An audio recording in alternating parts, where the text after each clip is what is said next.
ইন্ডিগোর বিমানে বোমাতঙ্ক দেখা গেছে, সকালবেলাও দেখা গিয়েছিল, আর সকালের পর ফের রাতে বোমাতঙ্ক ইন্ডিগোর বিমানে। ডিব্রুগড় থেকে কলকাতাগামী বিমান, আর সেখানে বোমাতঙ্ক। মাঝ আকাশে ইন্ডিগোর বিমানে বোমাতঙ্ক। আরো বিস্তারিত এই বিষয়ে জানাতে পারবে অনুপ রয়েছে আমার সঙ্গে। অনুপ, সকালের পর রাত্রেবেলা আবারও ইন্ডিগোর ফ্লাইটে বোমাতঙ্ক, এবার ঠিক কি ঘটলো, কি জানা গেল? সকালের পর রাতে আবারও ইন্ডিগোর বিমানে বোমাতঙ্ক ছড়ায়। মূলত আবারও ইন্ডিগো বিমানে বোমা রাখা আছে এমনটাই ঘটনা ঘটে, এবং সেই ঘটনার পরিপ্রেক্ষিতে বোমাতঙ্ক ছড়ায়। ডিব্রুগড় থেকে যখন কলকাতা আসছিল ইন্ডিগোর বিমান 636894, এই বিমান যখন মাঝ আকাশ, সেই সময় লক্ষ্য করা যায় বিমানের যে টয়লেট, সেখানে লেখা রয়েছে লিপস্টিক দিয়ে বিমানের মধ্যে বোমা রাখা হয়েছে, যে কোনো সময় ব্লাস্টের ঘটনা ঘটবে। এবং এরপরেই পাইলটকে গোটা বিষয়টি জানালে পাইলট তৎক্ষণাৎ এটিসির সঙ্গে যোগাযোগ করে। এটিসির সবুজ সংকেত মেলার পরেই বিমান জরুরি ভিত্তিতে কলকাতায় অবতরণ করানো হয়, এবং নিরাপদের সাথে যাত্রী যারা ছিল তাদের প্রত্যেককে বাইরে আনা হয়। বিমানের মধ্যে এই মুহূর্তে একদিকে বোমস্কোয়াড, ওদিকে পুলিশের পক্ষ থেকে, সিআরপিএফের পক্ষ থেকে তারা যেমন দমকল আধিকারিক তারা সেখানে পৌঁছেছেন। বিমানের মধ্যে কোথাও আদতে বোম রাখা রয়েছে কিনা এই সমস্ত গোটা যাবতীয় বিষয় তারা চেকিং করে দেখছে। এবং যেগুলো সকালের পরে আবারও রাতে কিন্তু ইন্ডিগো বিমানে একই রকম ঘটনা বলা হচ্ছে, টয়লেটে হবে লেখা রয়েছে সেখানে বোমা রাখা রয়েছে, যে কোনো সময় বোমা বিস্ফোরণের ঘটনা ঘটবে। ইতিমধ্যেই গোটা বিষয়টি সিআইএসএফ এর ভিজিলেন্সের পক্ষ থেকে খতিয়ে দেখা হচ্ছে। এই ধরনের ঘটনা সকালের পর রাতে আবারও ঘটলো কেন, গোটা বিষয় কিন্তু সিআইএসএফ পক্ষ থেকে এই মুহূর্তে খতিয়ে দেখা হচ্ছে। অন্যদিকে নিরাপদে নিয়ে আসার পরে বিমানের মধ্যে কিন্তু এই মুহূর্তে তল্লাশি চালানো হচ্ছে। বেশ, এবং একটা বিষয় অনুপ, যে সকালবেলা এই ঘটনা দেখা গিয়েছিল, মানে যেখানে যাত্রীরা আতঙ্কিত হবে স্বাভাবিক বিষয়, কিন্তু আবারও ঠিক সেরকমই একটা ঘটনা যেখানে লিপস্টিক দিয়ে আয়নায় লিখে দেওয়া হলো, এরকম একটা ঘটনা। একবার সকালবেলা যখন এই পরিস্থিতি হয় সেই সময় যাত্রীরা আতঙ্কিত হয়ে পড়েছিল, এবং তাদের যখন নিরাপদ আশ্রয় বের করা হচ্ছে তাদের হুড়মুড়িয়ে বেরোনোর চেষ্টা করে। পরবর্তীতে সিআরপিএফ আধিকারিক তাদেরকে নিরাপত্তার সঙ্গে তাদের বের করা আনা হয়। এবং সকালের পরে রাতে যখন একই রকম ইন্ডিগো এই পরিস্থিতি হয় এবং লিপস্টিক দিয়ে লিখে দেওয়া হচ্ছে টয়লেটের মধ্যে বিমানের, যে বিমানে বোমা রাখা নাশকতার ঘটনা যে কোনো মুহূর্তে ব্লাস্ট হতে পারে। এবং এই যে গোটা ঘটনা, সে পরে কিন্তু যারা যাত্রী ছিল তারা আতঙ্কিত হয়ে পড়ে, এবং বিমানবন্দরে আরো যে সমস্ত বিমানে বিভিন্ন জায়গায় যাওয়ার জন্য যারা উপস্থিত তাদের মধ্যে আতঙ্ক ছড়ায়। কিন্তু এই ঘটনা কে বা কারা বারবার এই ঘটনা সকালের পর রাতে ঘটালো, এই বিষয়টা কিন্তু সিআইএসএফের পক্ষ থেকে খতিয়ে দেখা হচ্ছে। যদিও সিআইএসএফের পক্ষ থেকে বলা হচ্ছে গোটা সিসি ক্যামেরা ফুটেজ তারা সকালের পর বিমানে যেমন খতিয়ে দেখেছিল রাতে একইভাবে খতিয়ে দেখছে। তো টয়লেটের মধ্যে বিমানের এইভাবে কে লিখে রাখলো, এর উদ্দেশ্যমূলত কোনো ঘটনা কি গোটা বিষয় তারা খতিয়ে দেখছে। কিন্তু এই মুহূর্তে বিমান অবতরণ করার পরবর্তী ক্ষেত্রে জরুরি ভিত্তিতে বিমানের মধ্যে তল্লাশি করা হচ্ছে, যাত্রীদের নিরাপদ আশ্রয় নিয়ে যাওয়া হয়েছে। এখন তো তল্লাশি চলছে রাতের ঘটনায়, সকালবেলাও তো বোমাতঙ্ক ছড়িয়েছিল, সেক্ষেত্রে কি সে সময় বোমা পাওয়া গিয়েছিল? সকালবেলা যে তল্লাশি অভিযান চলে দীর্ঘক্ষণ ধরে, তার পরবর্তী ক্ষেত্রে বিমানের মধ্যে কোনো কিছু পাওয়া যায়নি। সকালবেলার পরে মনে করা রাতের বেলা একই রকম ঘটনা ঘটতে পারে, যেহেতু বোমা রাখা আছে বলে এমন হুমকি দেওয়া হচ্ছে, ব্লাস্টের মতো ঘটনা ঘটনা বলে এয়ারপোর্টে এমনটা বলানো হচ্ছে। সেই কারণে জরুরি ভিত্তিতে যে সমস্ত ব্যবস্থা নেওয়া থাকে সেই ব্যবস্থা ইতিমধ্যে নেওয়া হয়েছে। কিন্তু সকালে যখন বোমাতঙ্ক ঘটনা ঘটে তার পরবর্তী ক্ষেত্রে দীর্ঘ তল্লাশি করে কোনো কিছু বিমানের মধ্যে পাওয়া যায়নি। কিন্তু যেহেতু সকালের পরে রাতে একই ঘটনা, সেই পরিপ্রেক্ষিতে এখনো পর্যন্ত বিমানবন্দরের ভিতরে এইভাবে তল্লাশি করা হচ্ছে। যেহেতু ঘটনাটা লঘু করে দেখতে চাইছে না, কিন্তু গোটা ঘটনা কে বা কারা ঘটাচ্ছে, এর পিছনে কোনো উদ্দেশ্য হয়তো বিষয় আছে কিনা, সেই বিষয়গুলো কিন্তু গুরুত্ব দিয়ে সিআইএসএফ পক্ষ থেকে খতিয়ে দেখা হচ্ছে। বেশ,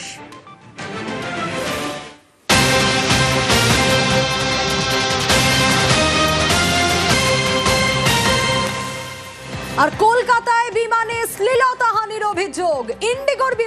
ইন্ডিগোর বিমানে যাত্রীকে শ্লীলতাহানির অভিযোগ। আরো বিস্তারিত এই বিষয়ে জানাতে পারবে অনুপ রয়েছে আমার সঙ্গে। অনুপ, একদিকে বোমাতঙ্ক, অন্যদিকে যাত্রীকে শ্লীলতাহানির অভিযোগ, এটা কোন বিমানে, কি ব্যবস্থা নেওয়া গেল? যে বোমাতঙ্কের ঘটনা ঘটেছে ইন্ডিগোর বিমান যখন ঘটেছিল তার পাশাপাশি লক্ষ্য করা যাচ্ছে কলকাতায় আবারও ইন্ডিগোর বিমান, সেই বিমানের মধ্যে শ্লীলতাহানির ঘটনা ঘটেছে।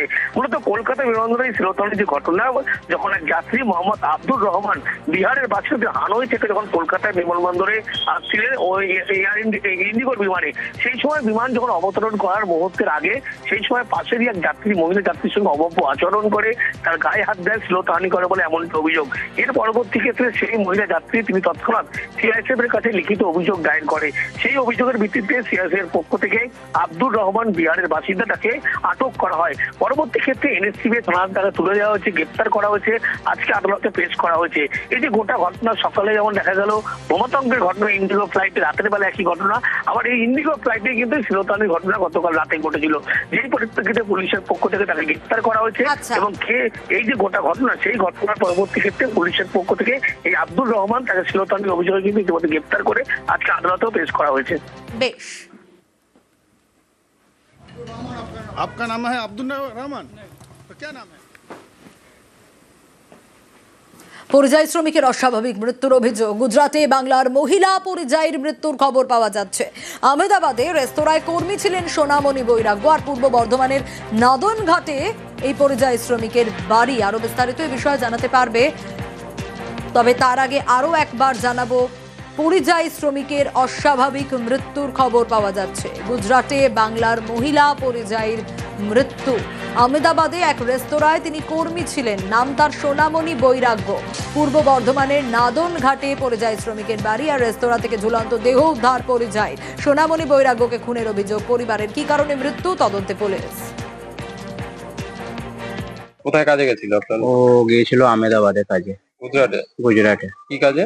ও হোটেল লাইনে ওয়েটারের কাজে গিয়েছিল। কতদিন আগে যায়? 1 থেকে 1.5 বছর হলো। ওর সঙ্গে যে রুমে থাকতো একটা ছেলে, তার শাস্তি চায়।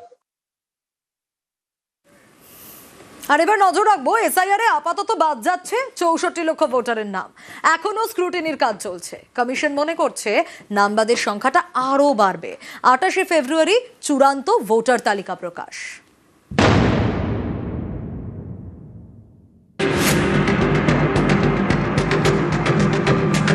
এসআইআর শুনানির ডেডলাইন ছিল শনিবার। ডেডলাইনের আগে শুক্রবারই শুনানি শেষ হয়েছে। চূড়ান্ত ভোটার তালিকা থেকে কত নাম বাদ যাবে এ নিয়ে জোর জল্পনা। জানা গেছে আপাতত 64,81,595 জন ভোটারের নাম বাদ যাচ্ছে। পশ্চিমবঙ্গে এসআইআর শুরুর আগে ভোটারের সংখ্যা ছিল 7,66,00,000-এর বেশি। এর মধ্যে খসড়া তালিকায় নাম বাদ 58,20,595 জনের। ভোটার সংখ্যা কমে হয় 7,08,00,000। এর মধ্যে যুক্তিগ্রাহ্য তথ্য বিভ্রাটে 1,20,00,000 ভোটারকে নোটিশ দেয় কমিশন। এছাড়াও নোটিশ দেওয়া হয় 32 লক্ষ আনম্যাপড ভোটারকে। এদের মধ্যে অনুপস্থিত 4,98,000 এবং সঠিক নথি দেখাতে না পারায় নাম বাদ 1,63,000। অর্থাৎ খসড়ায় নাম বাদ 58,20,595। শুনানিতে অনুপস্থিত 4,98,000 এবং অযোগ্য 1,63,000। সব মিলিয়ে 64,81,595 জন ভোটারের নাম বাদ যাচ্ছে।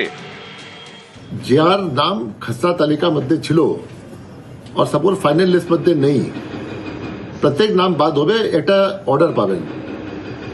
এন্ড অর্ডার পরে ওদের আপিল করার সুযোগ আছে। আগে ডিও কাছে, তারপরে সিও কাছে। যদি কোনো ভুল ভ্রান্তি হয়ে গেছে, কিছু হয়ে গেছে, দে ক্যান অলওয়েজ আপিল। আর যার নাম খসড়া তালিকার মধ্যে ছিল না, ওদের একটাই ও আছে, ফর্ম 6 অ্যাপ্লাই করার জন্য। ওরা ফর্ম 6 অ্যাপ্লাই করতে পারবে। এটাই, this is not the end. আপনার যে ফাইনাল ভোটার লিস্ট হবে, এরপরে যোগ বিযোগ চলবেই। কেউ মারা যাবে, ইয়া কেউ শিফটেড হয়ে যাবে, ইয়া কিছু হবে, ওটা ফর্ম 7 হবে। এদিন এইআরওদের সতর্ক করেন মুখ্য নির্বাচনী আধিকারিক। তার নির্দেশ, নির্ভয়ে নির্ভুল তালিকা তৈরি করতে হবে। এখন এন্টায়ার জিনিস আছে আমাদের ইআরও হাতে।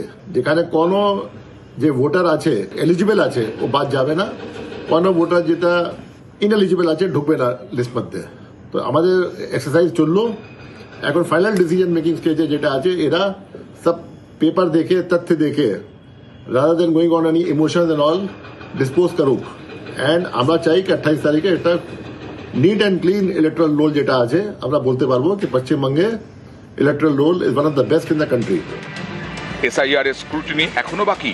কমিশন মনে করছে আরও নাম বাদ পড়বে। চূড়ান্ত ভোটার তালিকা প্রকাশ 28শে ফেব্রুয়ারি। শনিবার শেষ হলো এসআইআর শুনানি প্রক্রিয়া। আর শনিবার এই এসআইআর এর শুনানি শেষের দিনেই নাম বাদ পড়ল 64 লক্ষেরও বেশি ভোটারের। তবে এই সংখ্যা বাড়বে বলেই মনে করছেন কমিশনের আধিকারিকরা, কারণ এখনো পর্যন্ত শুনানিতে আসা 50 থেকে 55 লক্ষ ভোটারের ডকুমেন্ট যাচাই করার কাজ বাকি রয়েছে। ফলত এই সংখ্যা কোথায় গিয়ে দাঁড়াবে তা এখনো পর্যন্ত নিশ্চিত নয় নির্বাচন কমিশনের কাছে। ক্যামেরা সৌমেন দাসের সঙ্গে সোমরাজ বন্দ্যোপাধ্যায়, নিউজ 18 বাংলা, কলকাতা।